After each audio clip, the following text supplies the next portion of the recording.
नमस्कार, जय Shri Kamble recipe channel मध्ये तुमचं खूप खूप आज स्वागत आहे। आता नवरात्र चालू झाले, उपास असतात, मग झटपटीत काय तर खाऊ वाटतं। मग मी आज खारी शेंगदाणे करणार आहे। चला मग ते कसे करायचे आणि त्यासाठी लागणारे साहित्य बघूया।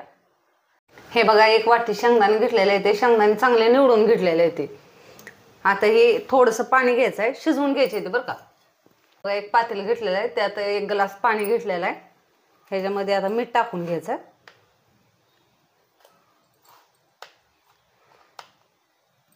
एक चमचा थोडंसं वर टाकलेलं आहे। ह्याच्यात शेंगदाणे टाकून घ्यायचे। आता ही गॅसवर पातेली ठेवायचं। हे बघा, मी गॅसवर पातेली ठेवलेलं आहे, गॅस थोडा फुल केलेला आहे।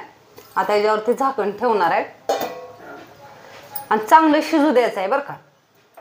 10-15 मिनिटं चांगले शिजू द्यायचं आहे। उपासासाठी एकदम चांगले येते बघा, खायला मस्त असे।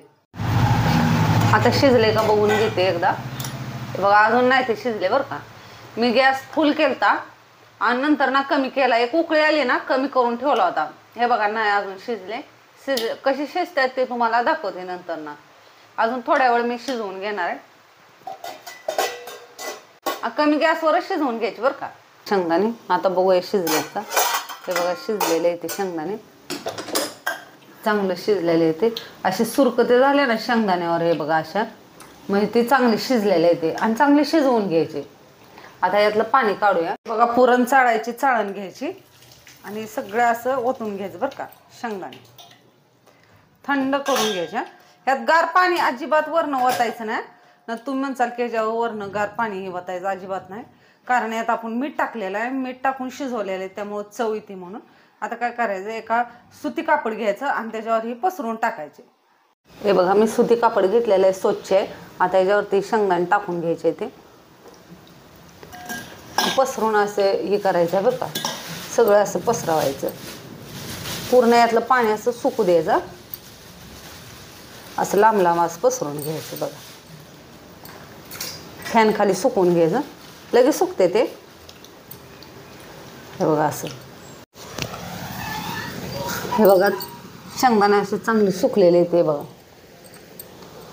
असं बघायचं, बिलकुल बी पाणी लागत नाही बघा, चांगले सुकलेले ते। आता एका ताटात हे एका जागेला अशी गोळा करून घेणार आहे।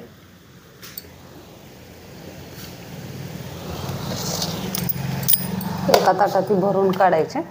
एक ताट घेतलेलं आहे।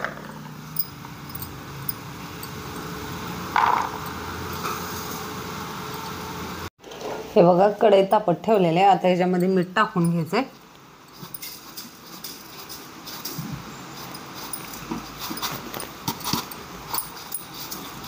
हे बघा, एवढं मीठ टाकून घेतलेलं आहे मी। मीठ चांगलं असं गरम होऊ द्यायचं आहे बरं का।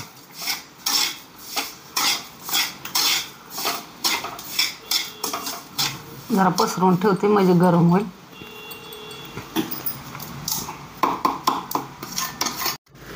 हे बघा, मीठ असं चांगलं गरम झालेलं आहे। आता याच्यात शेंगदाणे टाकून घ्यायचे होते।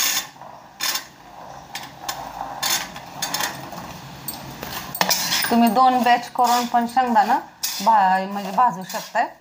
मी सगळेच टाकलेले होते, म्हणजे जास्त मीठ टाकलं होतं ना मी, त्याच्यामुळे। जरी आता तुम्हाला वाटेल की याला मीठ लागलेलं आहे शेंगदाण्याला, तरी ते सुकलं ना पूर्ण असं कडक झाले ना शेंगदाणे, मग ह्याचं मीठ असं आपोआप निघून जाते।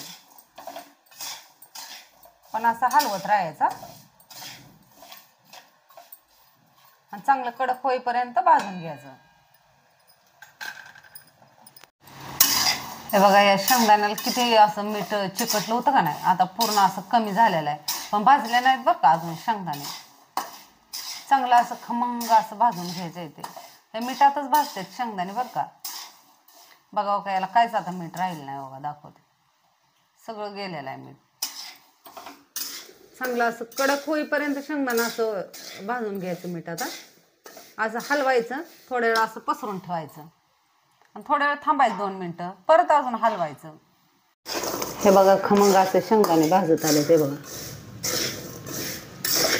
ताडताड असा आवाज येतो शेंगदाणे भाजताना। सगळं बघा मीठ त्याचं सगळं निघून गेलेलं आहे शेंगदाणे बघा।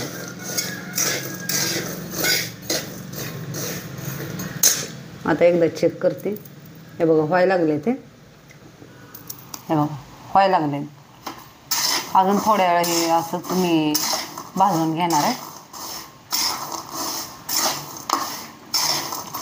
थोडासा आतनं कच्चेपणा होता, वरनं साल निघत होती पण आत कच्चं असल्यामुळं हे बघा आता पूर्ण निघायला लागले. हे बघा साल हे बघा एकदम कडक झालेले आहेत. आता ही आपण एका झारणीनं काढून घेऊया.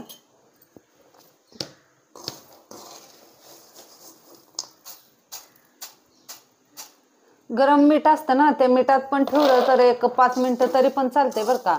आतमध्ये जर शेंगदाण्यामध्ये दोरवा असला ना तर असंच मिठात ठेवायचं. गरम मीठ असतं ना, मग ते पूर्ण असं दोरवा निघून जातो आणि एकदम कडक कडक बनते शेंगदाणे. जसं काय भट्टीतनं आणल्यासारखं वाटतं ते, एकदम कडक होते ते.